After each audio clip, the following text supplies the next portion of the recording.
গোপন সংবাদের ভিত্তিতে গত 26শে ফেব্রুয়ারি 2025 তারিখ বুধবার ভোররাতে কোস্টগার্ড দক্ষিণ জোন এবং র্যাবের সমন্বয়ে পটুয়াখালীর কুয়াকাটা সমুদ্র সৈকত সংলগ্ন জাওবন এলাকায় মাদকের বিরুদ্ধে একটি যৌথ অভিযান পরিচালনা করা হয়।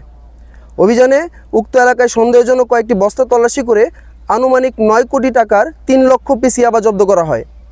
জব্দকৃত ইয়াবার আইনানুগ ব্যবস্থা গ্রহণের জন্য কলাপাড়া থানায় একটি মামলা করা হয় এবং নমুনা হিসেবে 20 পিস ইয়াবা সংশ্লিষ্ট থানায় জমা দেওয়া হয়।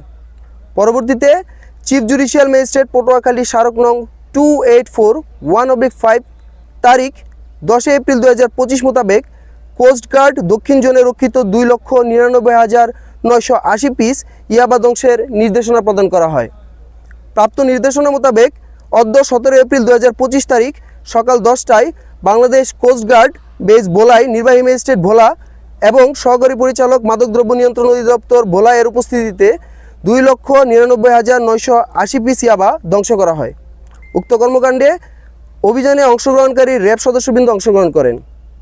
দেশের আইন শৃঙ্খলা পরিস্থিতি স্থিতিশীল রাখতে বাংলাদেশ কোস্টগার্ড 24 ঘন্টা টহল জারি রেখেছে, যার মাধ্যমে কোস্টগার্ডের আওতাধীন উপকূলীয় এবং নদী তীরবর্তী অঞ্চলের আইন শৃঙ্খলা পরিস্থিতি অনেকাংশ উন্নত হয়েছে। কোস্টগার্ড ভবিষ্যতে এ ধরনের অভিযান অব্যাহত রাখবে।